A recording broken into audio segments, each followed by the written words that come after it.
Hey guys, it's Lily back again and jumping in to read with you the law of flexibility. Now, in the last video, which was the intro about the spiritual laws, I did say that the law of no judgments was standing out to me. And I explained why I might go into that one, but when I went to look at it, I was just like, no. My body was just like, nah, that's not the one. So I thought, then I went over and I looked at them and I thought the law of flexibility feels much kinder right now and easier to digest at this stage of where we are at.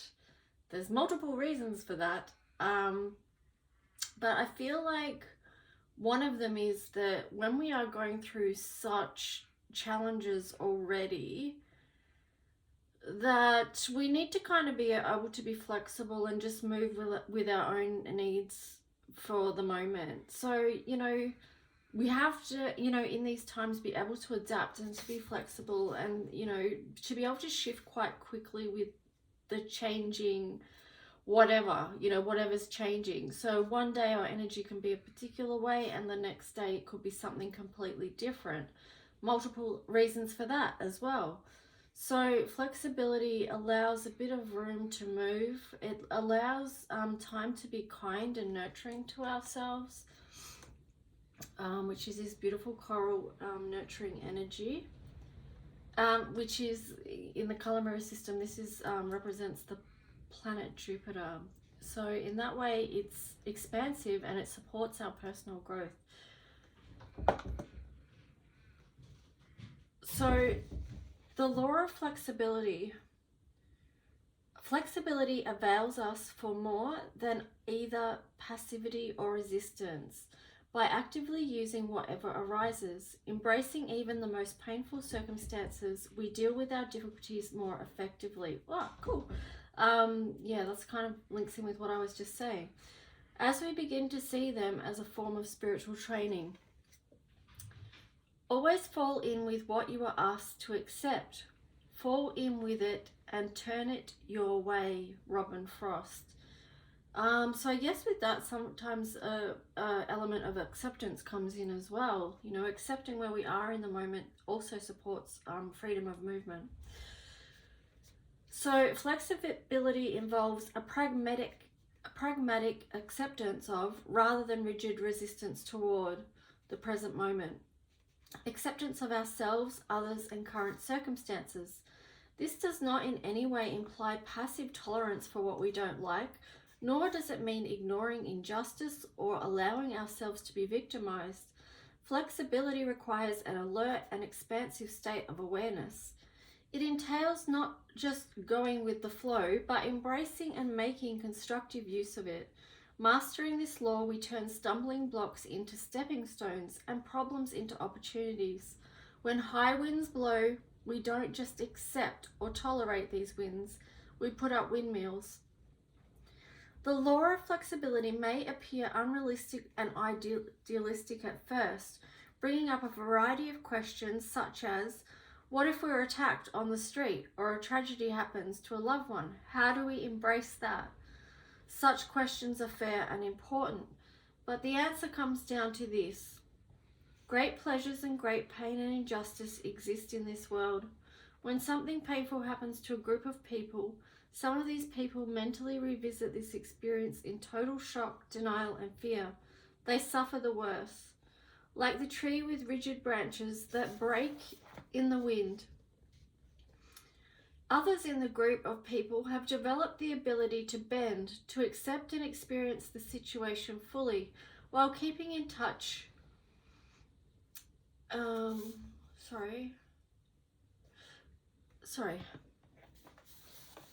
in the group of people have developed the ability to bend, to accept and experience the situation fully, while keeping in touch with the bigger picture of life, with a sense of perspective about how things are.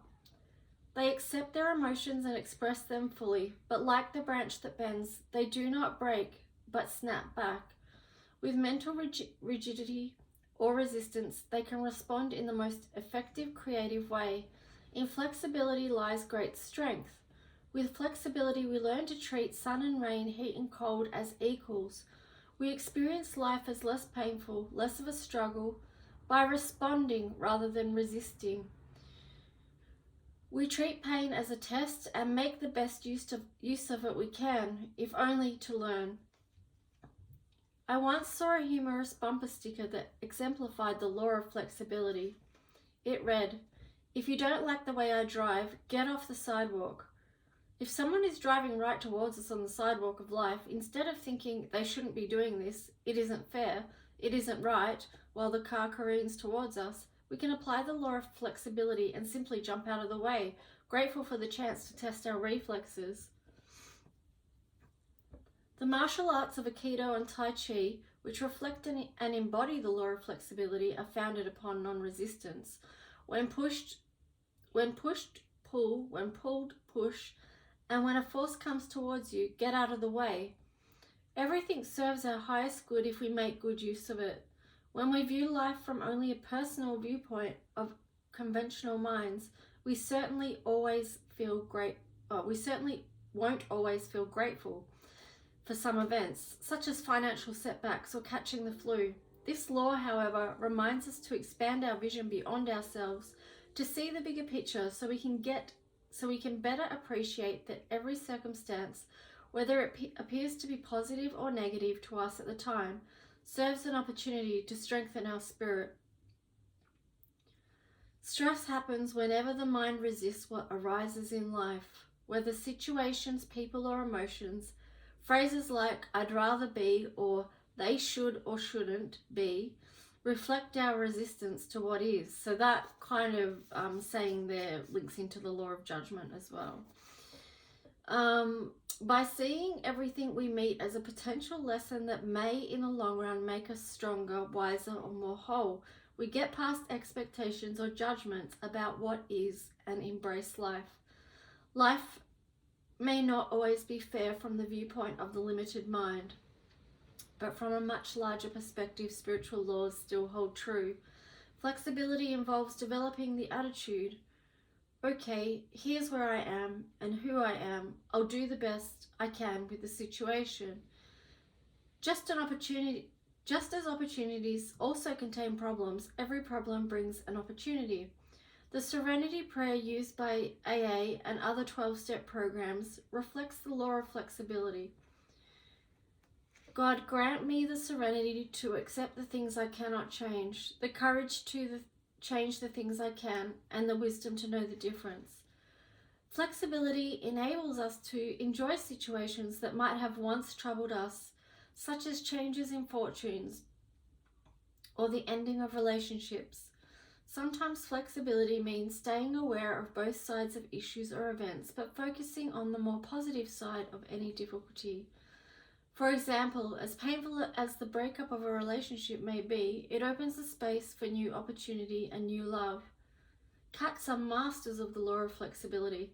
When a cat wants to walk out the door but someone is blocking its way, it tries to go one way, then the other, and then another.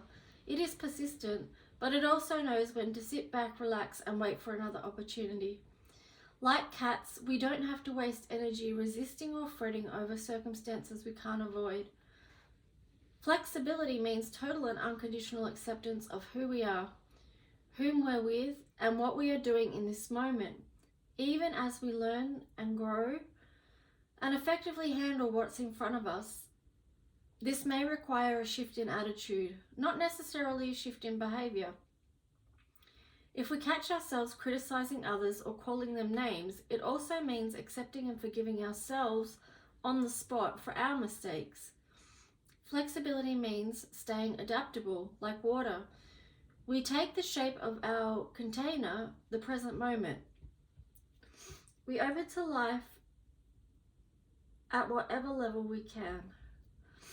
The law of flexibility parallels the law of perfection. Yes, perfectionism was coming to my mind when I was reading this.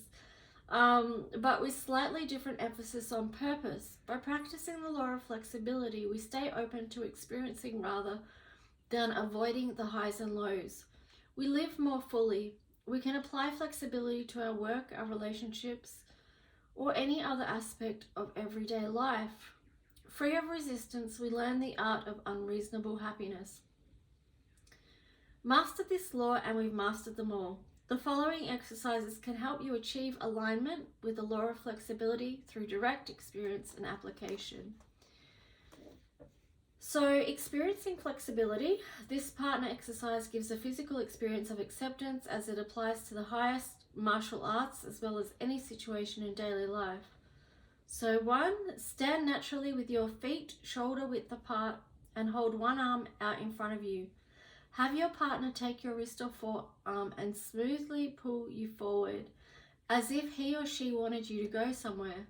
As your partner pulls, take one step forward to maintain your balance and resist, as in pull against, the pull of your partner. Experience what this feels like physically and emotionally. Now, have your partner pull once again, but this time, just as your partner begins to pull, while maintaining your balance, take 2 steps forward and gently push your partner in the direction he or she was pulling. In other words, instead of resisting the force, join it, make it yours. Experience what this feels like physically and emotionally. This time, you didn't accept your partner's pull in the sense of resigned submission or passive tolerance, and you didn't actively work against it. Rather, you made use of it. After allowing your partner to be in the other role, compare your experiences. Applying the law of flexibility, think of a situation or incident that you tend to fight or resist. Consider how you might apply flexibility to embrace and flow with the forces of your life. Notice whenever you tend to contract, tense, resist, pull back, freeze up, or fight when dealing with this situation or incident. Ask yourself, what if I actively went with the force and made it mine? That's interesting. So there's a bit to reflect on there. Let me know what you think, or how you relate to this, or might feel like you can apply this to your life if you want to. Otherwise, that's totally okay. And that's this one for today. I'll be back in for another law during the week. Okay, guys, take care. Bye.